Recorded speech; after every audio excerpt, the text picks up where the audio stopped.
한 주 동안 잘 지내셨습니까? 명절에 가족들 잘 만나셨습니까?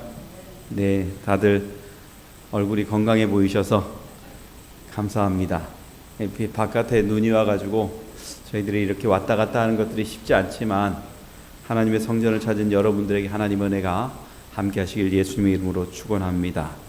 오늘 저희가 봐야 될 건 다니엘서 6장입니다. 6장에 보면 우리가 좀 생각해 볼 부분이 있고요. 우리 인생에 있어서 정말 하나님의 백성으로 어떤 쪽에 우리의 삶을 두어야 될지를 고민해 보는 시간이 될 것 같습니다. 우리 다니엘서 6장 16절에 있는 말씀을 좀 같이 볼까요? 시작. 이에 왕이 명령하매 다니엘을 끌어다가 사자굴에 던져 넣는지라. 왕이 다니엘에게 이르되 내가 항상 섬기는 너의 하나님이 너를 구원하시리라 하니라. 여러분, 다리오 왕이 하나님을 믿었을까요? 책에 보니까 뭐라고 돼 있냐면 조로아스터교를 아직도 그는 믿고 있었다 이렇게 말합니다. 조로아스터교를 그는 아직도 믿고 있었다라고 얘기합니다. 예, 하나님을 믿기 전에 너가 믿는 하나님이라고 얘기하는 정도면은 그가 아직까지 하나님의 편에 서 있는 사람이 아니라 아직도 그의 신앙을 갖고 있는 왕으로 살고 있다는 것입니다. 그 말을 속에 우리가 좀 봐야 될 것들이 뭐냐면 정말 우리가 하나님의 백성으로 살지만 때로는 내가 원하든 원하지 않든 우리는 환난과 고통을 경험할 때가 있습니다. 다니엘서 6장에 있는 내용들을 보면 우리가 잘 아듯이 다니엘이 어디 속에 들어가요? 사자굴 속에 들어갑니다. 근데 이 사자굴이라는 게 사자가 어디서 나온 사자일까요? 예, 사자의 출처는 책을 들여다보니까 이렇게 쓰여 있습니다. 뭐라고 말하냐면 왕이 사냥해서 잡아놓은 사자들입니다.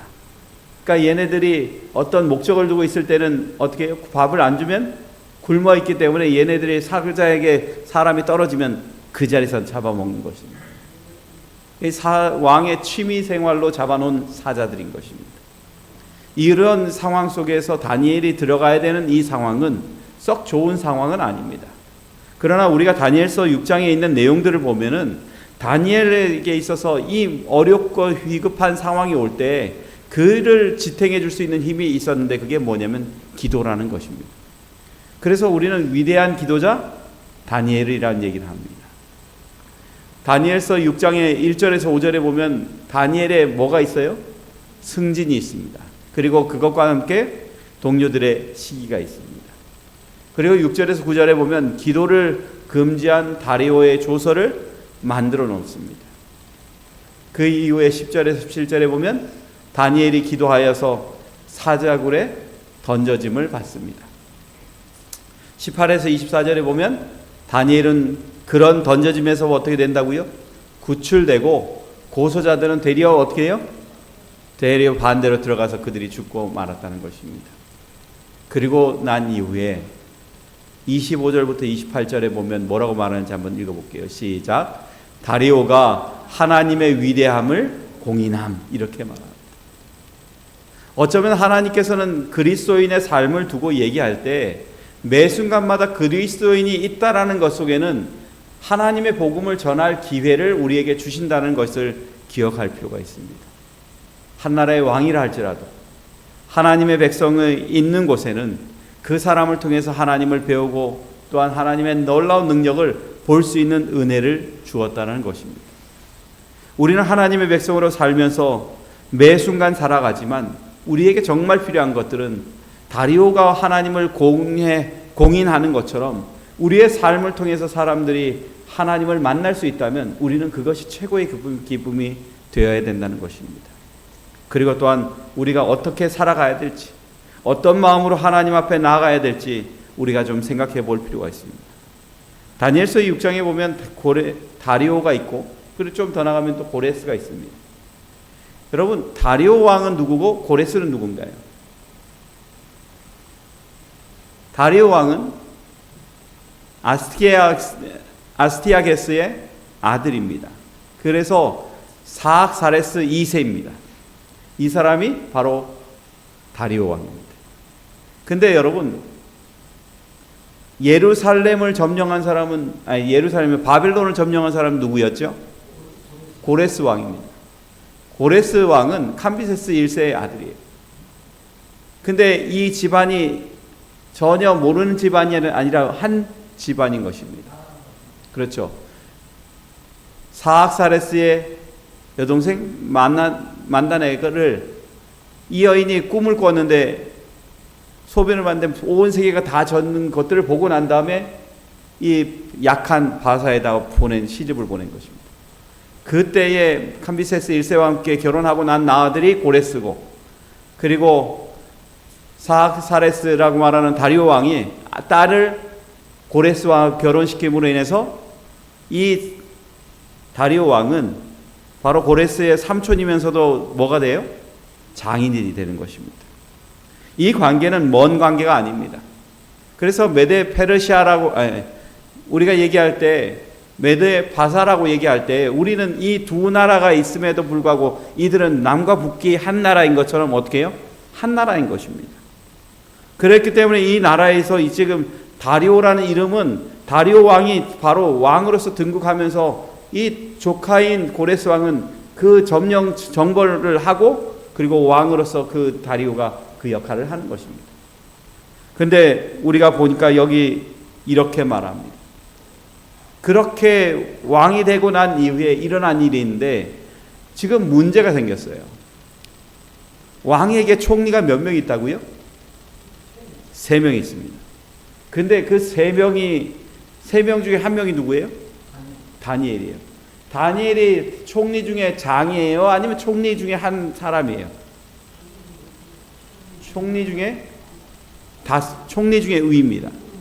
예, 우두머리예요. 그래서 이 총리의 우두머리이기 때문에 이 사람이 총리가 된 것도 사람들이 좋아할까요? 안 좋아할까요? 왜냐하면 이 사람은 포로예요. 포로가 왔는데 포로가 보면은 그냥 저기 밑에서 노예 생활을 하는 게 아니라 뭐 하고 있는 거예요? 한 나라의 총리가 됐다는 것입니다. 그리고 그 사람을 왕이 더 좋게 봐서 뭘 삼은 거예요? 한 나라의 총리의 장을 삼는 것입니다. 그러니 이 일은 당연한 일인 것처럼 우리가 보일 수밖에 없는 것입니다. 근데 이 다니엘이 언제까지 있었는가 보면은 다니엘서 6장 28절에 이렇게 말합니다. 다니엘이 다리오 왕의 시대와 바사 사람 고레스 왕의 시대에 형통하였더라 라고 말합니다. 그래서 다리오 왕과 고레스 왕 때 이 다니엘이 살아 있었었고 복음을 전하는 일을 하였다라는 것을 우리가 보게 되는 것입니다. 근데 여러분, 왕이 삼아놓은 이 총리로 인해서 사람들이 무엇을 하기 시작했냐면 다니엘을 고소하기를 준비하고 있습니다. 근데 이 고소할 준비를 하는데 그 근거를 찾으려도 찾을 수가 있다고 말해요? 없다고 그래요? 없다라는 것입니다. 그리고는 그의 허물도 찾지 못합니다. 근데 유일하게 그의 허물을 찾을 수 있다면 딱 한 가지밖에 없어요. 그게 뭘까요? 성경이 말하기를 뭐라고 말하냐면 하나님의 뭐 외에는요? 율법에서 근거를 찾지 못하면 그를 고발할 수가 없다는 것입니다. 우리는 이 율법이라는 것들이 그냥 하나님의 십계명이라고 생각하지만 우리가 좀 깊이 생각해야 될 건 그의 삶이 하나님의 율법에 합당한 삶을 살았다는 얘기를 나타내는 것입니다. 그랬기 때문에 그의 삶은 그리스도인으로서 정말 아름답게 살았어요. 세상적으로 볼 때 그 사람이 돈을 많이 벌려고 노력했을까요? 하지 않았어요. 자기가 총리라는 이름으로 인해서 밑에 사람 막 챙겨주고 그랬을까요? 그러진 않았어요. 어쩌면 그리스도인의 삶이 이 사람의 모습과 똑같은 것입니다. 그 삶은 외로움의 길이에요.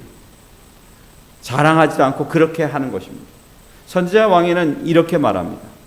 다니엘은 세상에서 가장 큰 나라의 총리임과 동시에 하늘의 영감의 빛을 받는 하나님의 선지자였다. 영감의 기록에서 다니엘은 우리와 같은 성정의 사람이로되 과오가 없는 사람이라고 묘사하였다. 다니엘은 같이 읽어볼까요? 시작. 모든 사학가들이 그들의 마음을 바꾸어 거룩하게 하고 그들의 동기가 하나님 보시기에 의롭게 되었을 때에 어떻게 될 수 있는지를 보여주는 본보기가 되었다라고 말합니다. 다니엘은 정말 좋은 본보기로서 그의 삶이 나타났기 때문에 사람들에게 좋은 본보기가 되었다고 말합니다.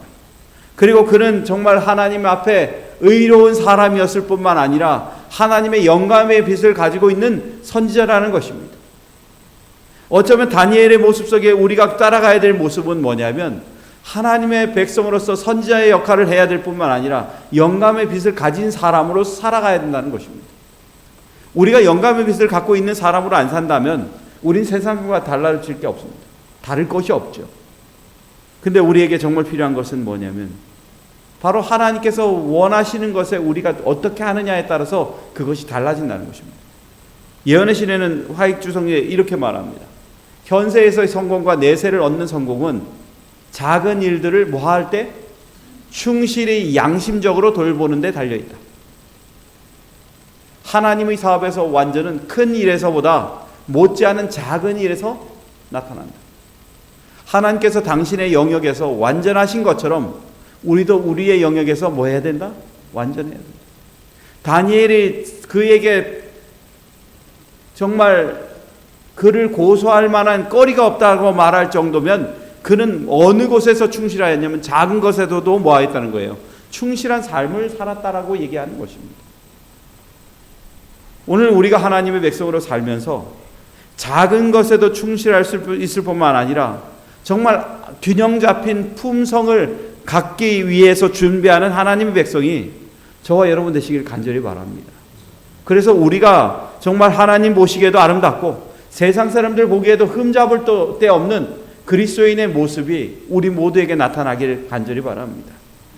어쩌면 이 사람의 모습, 다니엘의 모습, 그 모습은 시기와 질투가 있을 수밖에 없는 모습이지만 그들의 삶은 달랐어요. 우리가 앞에서 있는 장을 좀 볼게요. 다니엘서 1장에 보면 그가 이방에 갔는데 뭘 금했어요? 먹는 것으로 인해서 자신을 더럽히지 않기 위해서 자신의 삶을 구분하였습니다. 하나님의 율법에 합당한 삶을 살기 위해서 그는 삶을 구분하고 먹는 것도 구분하는 사람이었어요. 그리고 다니엘서 우리가 3장에 가면은 다니엘의 세 친구는 뭘 금했어요? 우상 섬김을 금했습니다. 그래서 그들의 삶이 자신에게 지금 목숨이 어떻게 되든 그것들을 둘째하고 자기들은 그 목숨을 잃더라도 하나님의 영광을 위해서 살아가는 걸 첫째로 하는 사람이었다는 걸 나타내는 것입니다. 그리고 본전에 나와서는 다니엘은 지금 이 사람들이 그를 시기하고 질투하더라도 그것들을 두려워하는 사람이 아니라고 말하고 있습니다. 전도서 4장 4절에 보면 이렇게 말합니다. 내가 또 본즉 사람이 모든 수고와 모든 재주로 말미암아 이웃에게 뭘 받는다고요? 시기를 받는다고요. 이것도 헛되어 바람을 잡는 것이요. 사단이 그 사람들이 하나님 앞에 아름답고 정직하다면 사단이 할 수 있는 최고의 방법은 주변 사람을 통해서 시기하고 질투하게 만드는 것입니다. 그리고 그 사람을 통해서 넘어지게 하려 하는 그의 목적이 나타나는 것입니다. 그래서 우리가 하나님의 백성으로 살면서 정말 하나님의 백성으로서 다른 사람과 달라지는 모습을 찾아가려고 한다면 우리는 그들 앞에 정말 다른 건 몰라도 다른 모습이 있어야 된다는 것입니다. 저는 여기 계신 모든 분들에게 물어봅니다. 우리는 정말 하나님 앞에 정직하기 위해서 살아가고 있는가? 그리고 그 사람들과 다른 모습을 보여주며 우리의 삶이 아름답게 그들에게 기억될 수 있도록 그렇게 살아가고 있는가? 다니엘은 그것을 보여주길 원하는 것입니다. 그것을 통해서 사람들이 하나님이 무엇인지 어떤 분인지 그것들을 따라가기를 원하게끔 만들어 주는 것입니다. 여기에 있는 다른 사람들, 이 사람들이 시기하는 이유가 뭘까요? 왜 질투할까요? 이 사람들이 질투하고 시기하는 이유 중에 하나는 뭐냐면 그가 세상 사람들과 같지 않았다는 것입니다. 그의 말하는 것, 여러분 그가 안식일 지켰을까요? 안 지켰을까요? 이 사람은요, 다니엘은 교회를 간다고 안식일에 빠지는 사람이에요. 한 나라의 총리인데 안식일 날 뭐 하는 거예요? 예배 드리는 거예요. 이방으로 갔더라도 그가 이 아까 쓰여졌던 말 속에 율법 외에는 그를 징계할 것이 없다고 말하는 말 속에는 그가 안식일을 지키는 사람이라는 것입니다. 그리고 하나님을 두려워하는 사람이라는 것입니다. 그러기에 그의 삶 속에 나타나 있는 것들이 사람들 보기에는 불편해 보이는 거예요. 여러분들이 안식일 지킬 때 사람들이 너 참 잘 지킨다 이렇게 말하는 얘기 들어보신 적 있나요?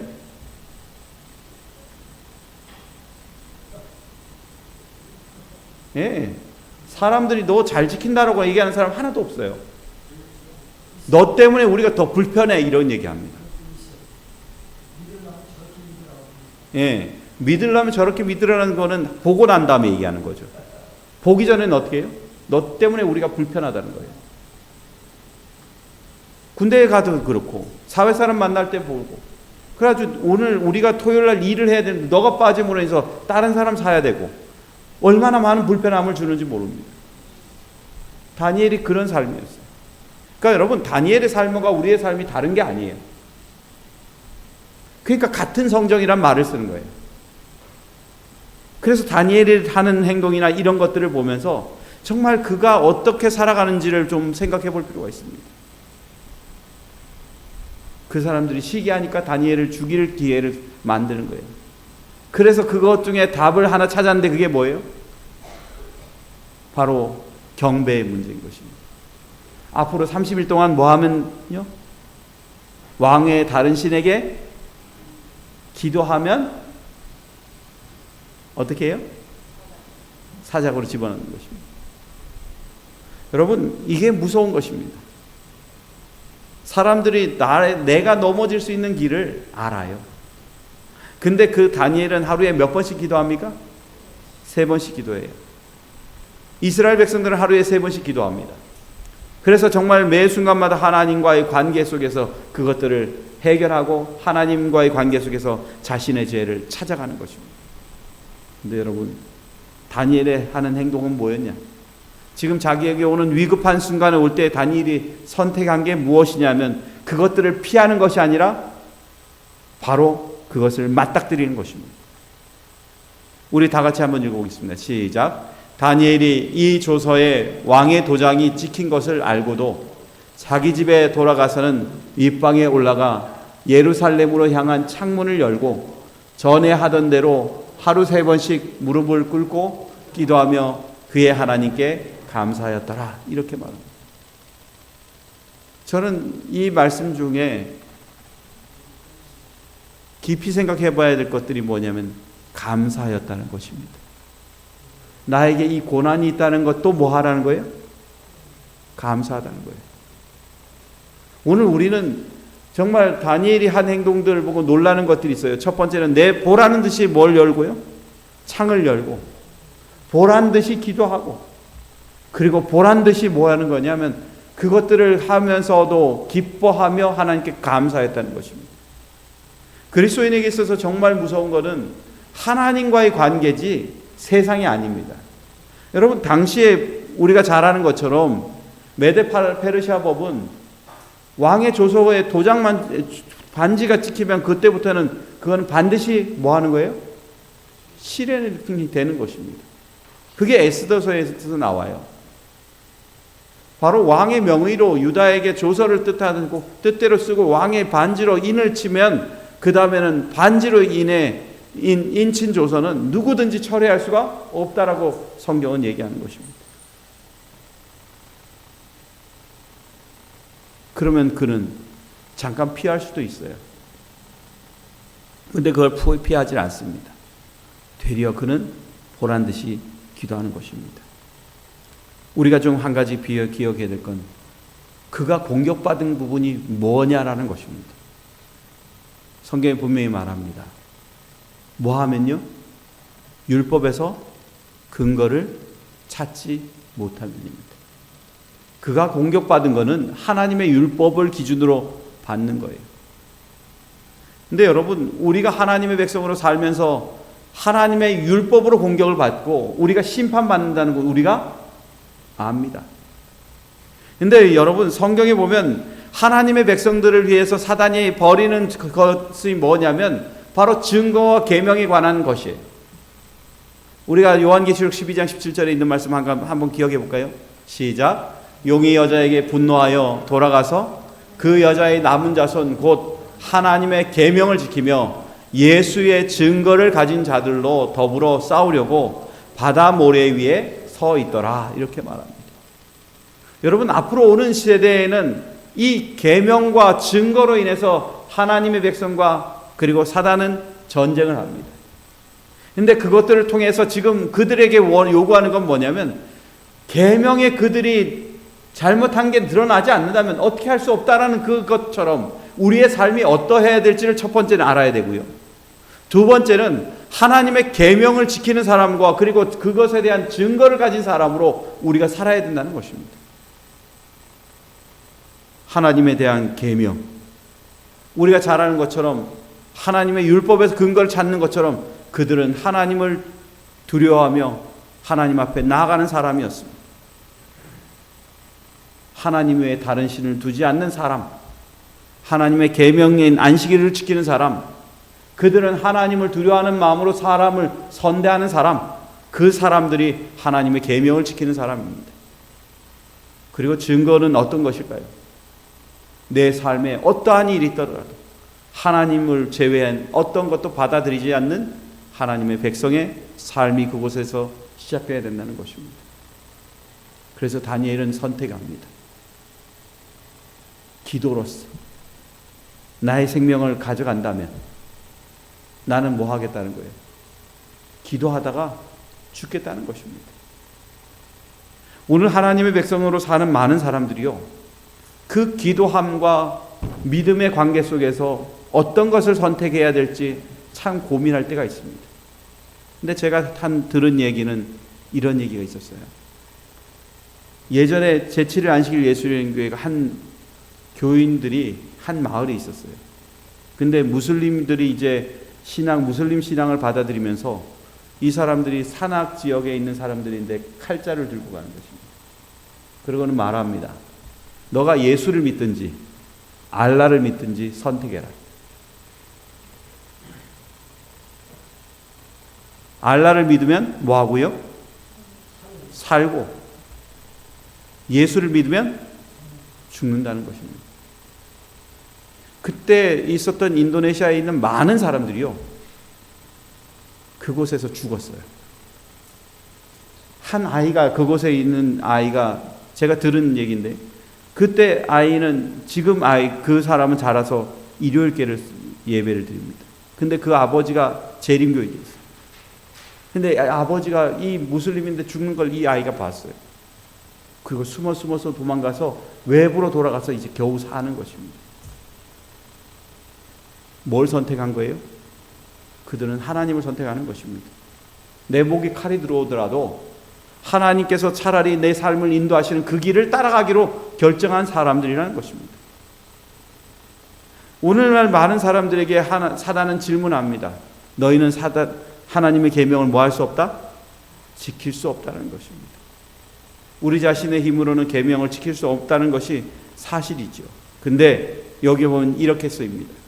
그러나, 같이 읽어볼까요? 시작. 그러나 그리스도께서 사람의 형상을 취하시고 이 세상에 오사 당신의 완전한 순종으로서 신성과 인성이 연합될 때에 하나님의 모든 법도를 지킬 수 있다는 것을 증명하였다라고 말합니다. 신성과 뭐가요? 인성이 같이 연합합니다.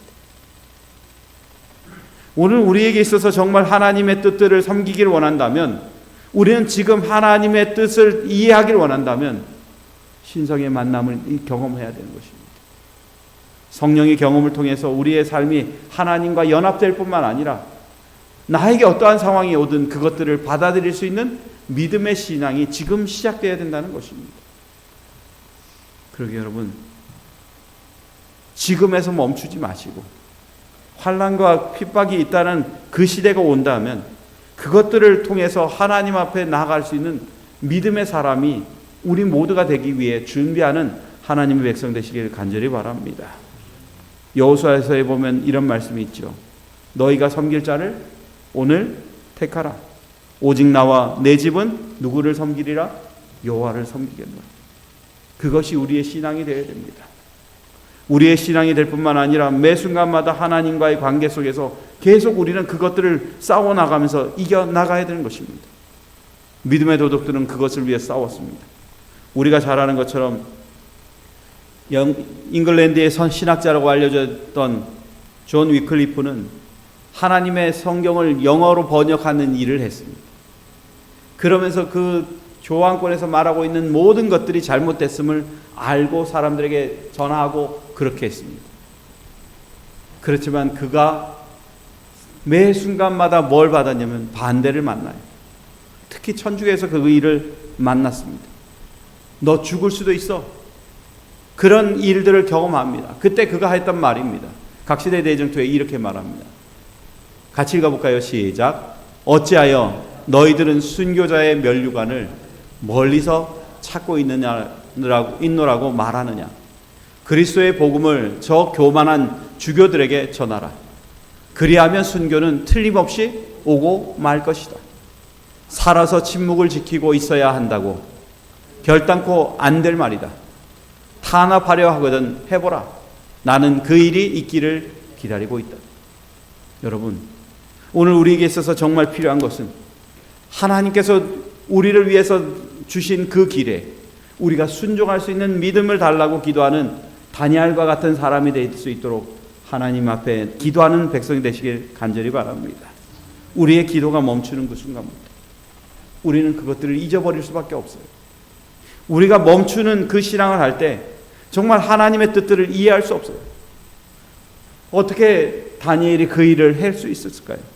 실물교훈에 보면 이렇게 말합니다. 우리는 예수를 뭐함으로? 바라봄으로써 하나님께 대한 더욱 밝고 더욱 분명한 견해를 갖게 된다라고 말합니다. 우리가 예수 그리스도의 관계 속에서 계속 그 길로 가지 않는다면 우리는 무엇을 해야 될지를 포기하고 살 때가 있을 수 있다는 것입니다. 여러분, 예수님을 바라보십시오. 하나님의 뜻을 위해서 순종하셨던 예수님을 바라보시고 그것들이 합당하지 않다더라도 예수님이 십자가에 돌아가신 것들은 그것을 성취하기 위해서 돌아가신 것입니다. 그러기에 우리가 지금 있는 이 순간에도 하나님의 뜻이 무엇인지를 정확하게 구분할 수 있도록 하나님의 성령이 함께할 수 있도록 우리의 마음을 하나님 앞에 초점을 맞추고 하나님 안에 나아갈 뿐만 아니라 예수 그리스도를 바라봄으로 우리가 현명한 그리스도인의 삶을 살 수 있으리라는 것들을 자랑하는 하나님의 백성 되시길 예수님의 이름으로 축원합니다. 그는 기도를 멈출 수가 없어요. 여러분, 기도를 멈추지 못하는 가장 큰 이유가 뭘까요? 그들에게 지금 곧 뭐 하기 때문에 70년의 기한이 찼기 때문에 그렇습니다. 예레미야에서 보면 다니엘이 기도할 수밖에 없는 이유를 여기에서 얘기합니다. 여호와께서 이와 같이 말씀하시느니라. 바벨론에서 몇 년이 차면 70년이 차면 내가 너희를 돌보고 나의 선한 말을 너희에게 성취하여 너희를 이곳으로 돌아오게 하리라. 여호와의 말씀이라. 너희를 향한 나의 생각을 내가 아나니 평안이요 재앙이 아니더라. 너희에게 미래와 희망을 주는 것이니라. 너희가 내게 뭐하면요? 부르짖으며 내게 와서 기도하면 내가 너희들의 기도를 들을 것이다. 다니엘은 그것 때문에 기도해야 하는 것입니다. 멈추실 수가 없어요. 70년의 기한이 됐고 또한 하나님의 뜻이 곧 이루어질 텐데 내가 여기서 멈춰버리면 하나님께서 약속하신 것들 부르짖지 않는다면 그것들이 뒤로 물러갈 수 있기 때문에 그는 더 기도하고 기도하는 것입니다. 그러게 여러분, 우리가 정말 하나님의 뜻을 원한다면 상황을 보지 말고 하나님의 뜻을 볼 수 있는 믿음의 눈이 우리에게 있기를 기도하시기 바랍니다. 기도는 이렇다라고 얘기합니다. 같이 읽어볼까요? 시작. 기도에 있어서는 부지런함이 필요하다. 아무 일로든지 그대는 방해를 받지 말라. 예수와 그대들의 심령 사이에는 교통이 막히지 않도록 온갖 노력을 다하라. 기도를 습관적으로 늘 하는 곳에서 가서 하도록 기회를 찾으라. 여러분, 다니엘이 기도함으로 하나님의 뜻을 이뤘어요. 죽더라도 하나님께서 그렇게 하시면 그것들을 따라가는 것입니다. 근데 여러분, 그 결과가 뭐죠? 하나님께서 요구하는 그것을 보고 그가 기도한 결과가 뭐였죠? 사자굴에 들어가는 것입니다. 전 다니엘서 6장 16절에 보면서 다리오 왕의 눈물을 좀 봅니다. 이에 왕이 명령하매 다니엘을 끌어다가 사자굴에 던져 넣는지라. 왕이 다니엘에게 이르되 내가 항상 섬기는 너의 하나님이 너를 구원하시리라. 나의 하나님, 너의 하나님. 너의 하나님. 너의 하나님이 너를 구원해 주길 나는 간절히 바란다는 것입니다. 이때까지 다니엘이 오면서 이 바벨론이 멸망할 것도 다 알았던 그 지혜로웠던 사람, 그를 선하게 인도하셨던 그 하나님께서 그의 마지막까지 지켜주시길 바라는 마음이 이 다리오 왕에도 있었습니다. 정말 중요한 것은 이 다니엘이 어떤 사람인지를 정확하게 아는 사람이 다리오 왕이에요. 왜냐하면 그를 많이 사랑했거든요. 그리고 수석 총리가 그 끌려가는 모습을 보면 이 왕은 얼마나 고통스러운지 풍악도 금하고 뭐도 금해요? 저녁도 안 먹고 그리고 밤새도록 잠도 안 자는 것입니다. 누구를 사랑하여서? 다니엘을 사랑하여서요. 근데 왜 하나님께서 이것을 허락하셨을까요? 예언의 신이 이렇게 말합니다. 하나님께서는 다니엘의 원수들이 그를 사자굴에 던져 넣는 것을 금하시지 않으시고 악한 천사들과 악인들이 저희 목적을 좀 더 성취하도록 허락하신 것은 당신의 종의 구원을 더욱 돋보이게 하고 진리와 의에 대한 원수들의 패배를 더욱 완전하게 하고자 하심이었다. 성도 여러분, 환난을 두려워하지 마시기 바랍니다. 핍박을 두려워하지 마시기 바랍니다. 하나님께서 우리를 그곳으로 밀어넣는 이유는 우리의 구원을 더욱 뭐 하기 위해서요? 돋보이게 하기 위해서라는 것입니다. 우리의 삶이 아름답게 꼴지어질 뿐만 아니라 세상에 아름답게 드러날 수 있게 하기 위해서 다니엘이 그렇게 되도록 하나님께서 허락하셨다는 것입니다. 그렇게 들어간 곳에서 다니엘의 비명소리가 안 나요. 임봉하고 닫았는데 비명소리가 안 납니다. 그런데 다음날 아침에 왕이 가서 얼굴 초췌한 것은 다니엘이 아니라 왕이 됐어요. 왕이 초췌해서 뭐라고 말해요? 하나님께서 너를 구원하셨느냐? 라고 질문하는 것입니다. 그때 다니엘이 뭐라고 말합니까? 왕이여 만세수하옵소서. 다니엘은 기쁨으로 있고요. 다니엘을 그곳에 밀어넣은 왕은 밤새도록 슬픈 날이었습니다. 여러분, 이 극적인 장면을 만들 수 있는 분이 하나님밖에 없어요. 고난 가운데 들어가 있는 다니엘을 극적으로 살리는 분도 하나님이시고 그를 영화롭게 만드시는 분도 하나님이라는 것입니다. 거기에 예언의 신의 성경에 보면 이렇게 말합니다. 왕이 심히 기뻐서 명하여 다니엘을 굴에서 올리라 하매 그들이 다니엘을 굴에서 올린즉 그의 몸이 조금도 상하지 아니하였으니 이는 그가 자기의 하나님을 뭐하였더라? 믿음이었더라. 성도 여러분, 다니엘이 그곳으로 들어간 것은 믿음 때문에 들어갔어요. 그곳에 들어가서 기도하는 것, 그곳 안에 들어가 있으면서도 편안하게 보내는 것 다 믿음 때문이에요. 그가 이때까지 처음부터 시작해서 지금까지 80세 넘는 나이까지 살아가 있으면서 이렇게 위대한 자리에 설 수 있었던 것도 그의 믿음 때문이었습니다. 그러게 여러분, 이 믿음의 씨앗을 저와 여러분도 같이 갖게 되기를 예수님의 이름으로 축원합니다. 그리고 그것을 통해서 이루어지는 일들이 얼마나 큰지 우리는 역사를 통해서 한 가지 좀 확인해 보기를 원합니다. 다니엘이 왜 그렇게 기도했는가? 그리고 왜 그렇게 하고 난 이후에 그에게 놀라운 일이 일어났을까? 여러분, BC 538년에 다니엘이 어디로 들어갔어요? 사제굴에 들어갔어요.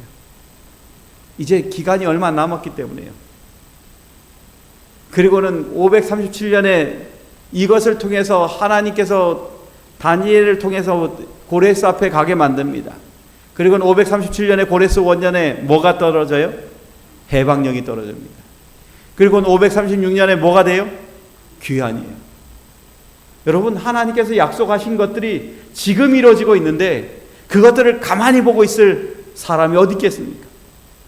지금 예수님께서 오신다는 얘기를 듣고 있음에도 불구하고 가만히 있을 사람이 어디 있겠습니까? 오늘 우리는 어떠한 어려움이 있고 환란이 있더라도 하나님의 영광을 위해서 모든 것들을 하나님 앞에 고정하는 그 일을 우리가 지금부터 시작해야 되는 것입니다. 하나님의 계획은요, 지금 우리를 가는 길을 지금 붙들 뿐만 아니라 하나님의 백성들을 데리고 더 큰 일을 준비하기 위해서 계획했던 일을 보여주는 것입니다. 고레스 원년의 해방령이 일어났던 것들은 왜일까요? 여기에 보면 하나님께서 미리 약속하신 것이 있습니다. 이사야 45장 1절입니다. 같이 한번 보겠습니다. 시작. 여호와께서 그의 기름 부음을 받은 고레스에게 이같이 말씀하시되 내가 그의 오른손을 붙들고 그 앞에 열국을 항복하게 하며 내가 왕들의 허리를 풀어 그 앞에 문들을 열고 성문들이 닫히지 못하게 하리라. 여러분, 우리 하나님은 계획이 있는 분이십니다. 하나님의 계획을 우리가 따라간다면 우리가 지금 가장 많이 해야 될 것들은 그 날들을 위해서 기도해야 되는 것입니다. 지금 우리가 기도해야 될 것들은 뭘 위해 기도해야 될까요?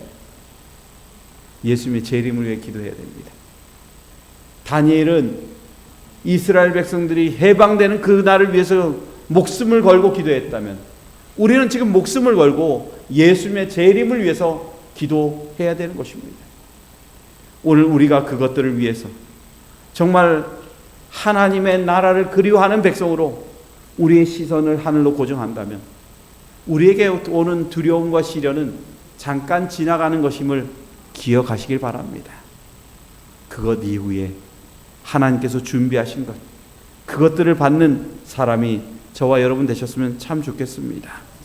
예언의 시에 보면 이렇게 말합니다. 하늘은 의를 위하여 고통을 당하는 사람들에게 매우 뭐하다? 가깝다.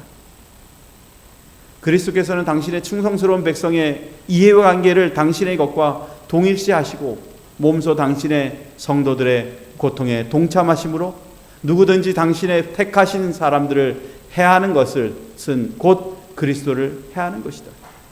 육체적 해와 고통으로부터 구원받기 하기 위하여 가까이 있는 그 능력은 또한 보다 큰 해에서 구원하기 위해서도 또 가까이 있어서 하나님의 종으로 하여금 모든 환경 아래에도 성실을 유지하고 하나님의 은혜를 통하여 승리할 수 있게 하신다라고 말하고 있습니다. 우리를 승리케 하시는 하나님, 그 하나님이 바로 예수 그리스도이고 또한 우리를 가는 길을 선한 길로 인도하실 분이 바로 예수 그리스도입니다. 그러기에 오늘 이것을 보고 같이 읽고 난 다음에 말씀을 마치길 원합니다. 같이 읽겠습니다. 시작. 동료 그리스도인들이여, 사단이 그대들의 약점을 알고 있다. 그러므로 여호와께 매달려라. 하나님의 사랑 안에 거하면 모든 시험을 견딜 수 있다. 그리스도의 의만이 온 세상을 휩쓸고 있는 악의 조수를 막을 수 있는 능력을 줄 것이다.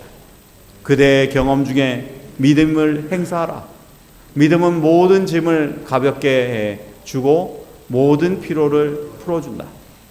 지금 신비스럽게 보이는 하나님의 섭리들은 그대가 계속 하나님을 의지함으로 해결될 것이다. 하나님께서 설계하신 그 길을 믿음으로 행하라. 시련은 올 것이다. 그러나 앞으로 전진하라. 이것이 그대의 신앙을 굳게 하고 그대로 봉사하기에 적합한 사람이 되게 할 것이다. 성도 여러분, 우리의 믿음에 시련이 올 때 멈추지 마시고 예수 그리스도를 의지하는 마음으로 한 걸음 한 걸음 전진하셔서 믿음에서 승리하는 기쁨으로 하나님께 영광 돌리는 주의 귀한 백성 되시기를 간절히 바라며 말씀을 마치겠습니다. 우리 바로 기도할까요?